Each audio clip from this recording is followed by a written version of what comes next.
Alright, here's a quick update on the horse wrestlers.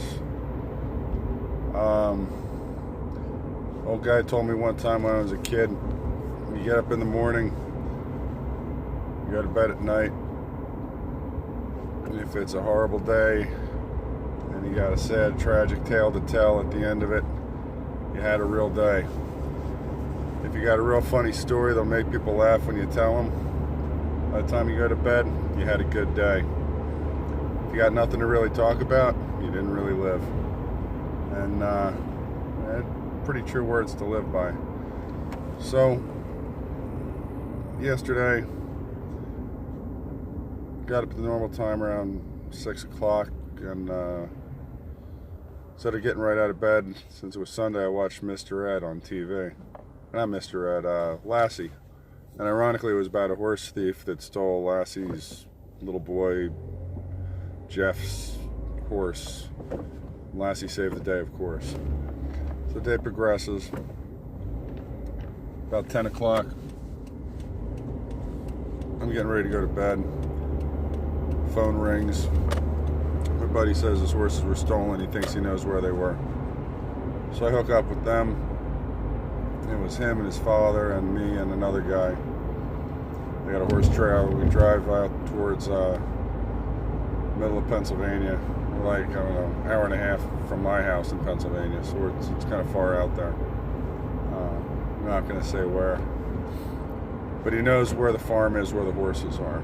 And as we're talking, some guy that he knows that sells hay saw the horses there. So then it becomes a guy dropped off a horse there who told the guy that the horses were there, the hay guy, that the horse was there. And we're about, I don't know, 2 or 3 miles from where we're supposed to be, and it turns out his crazy ex-pathological liar girlfriend from years ago that won't let things go, she told him that the guy with the horse told the guy with the hay told her that that's where and that's when I realized this is a joke. We should be all in bed sleeping. The horses will not be there. But then we figured, screw it, go check the place out. They're there, they're not. Don't make a mess, don't break anything, it's all good. So Google Maps screws up and brings us right up to the front door of the farmhouse. So there we are on the street right in front of this house. So the jig is up, we're just sitting there. So we call the police and say, listen, we're here, we're going to catch, our horses are here, we're picking up the horses. But the kid's just saying it, and we're staying quiet. And the police are blowing it off. They're not going to do anything about it. So I speak up and say, hey, listen, we drove, 3.5 hours to get here, and we're here, the horses are here, we're going home with the damn horses. What the hell, do we got to do it without you? Suddenly the cop says, well, wait a minute, how many people are with you? And the kid says, 4. And he goes, you got 4 guys with you? And he says, yeah. And I say, yeah, we're here to pick up the horses one way or another. Suddenly he found it important to get a cop there right away. So about 50 minutes, the cop shows up. They wake the person up in the house. He's just some caretaker. It scares the hell out of him that the police are knocking on the door. We're all standing there. Look through the place, and sure enough, there weren't any stolen horses there. So we all said we're sorry. Got back in the truck and left. Started driving back. We went by the horse auction. That was just a sad sight to see. At horse auctions, horses that nobody wants to be seen with, they're the ones that get dropped off in the middle of the night when nobody's there. They just fill out a tag and leave it on the stall and let the guys that work there figure it out. So there was a few horses that were real close to death and one dead on the floor. It's the kind of thing that gives horses a really bad reputation, but it's part of life. There was nothing there. It's probably 5 o'clock in the morning. So I got dropped off in my car. I drove home. I got the kids to school, and then headed back east because I had to go to New Jersey today. So I drove And in the conversation, I asked, well, how many trips did they take to move all these horses? Because they don't make 8-horse trailers. You need a tractor trailer for that. He said, oh, a few. And it was like, well, there's no way they made a few while you were away.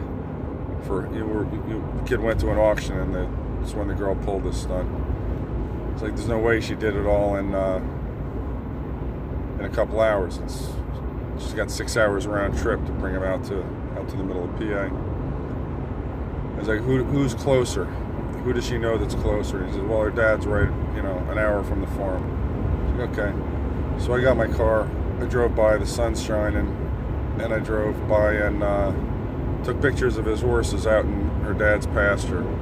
So we know where the horses are. Forwarded the pictures to the kid.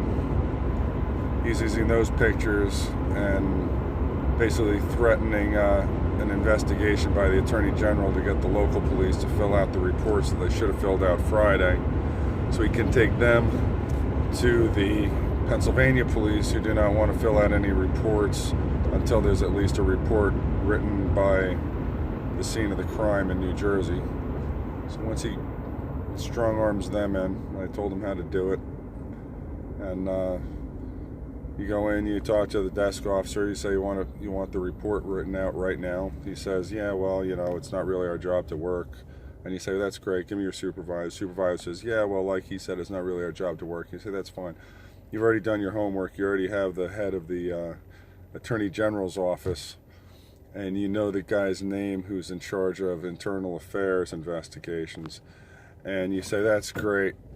I'm going to walk out in your parking lot, sit there for a minute, and I'm going to call Joe Blow from Internal Affairs with the State Attorney General's office, and he's going to be knocking on your door, because obviously we've got video of the truck, of the trailer, of the license plates.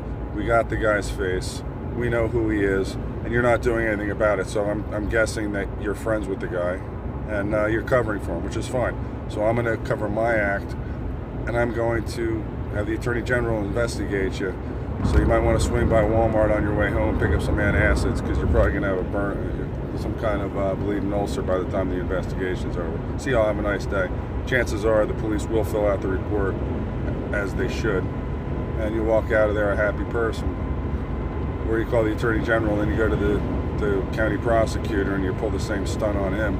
Sooner or later, somebody will give you some satisfaction. You'll get the report, bring it to PA, get your damn horses back. So that's the plan as of right now.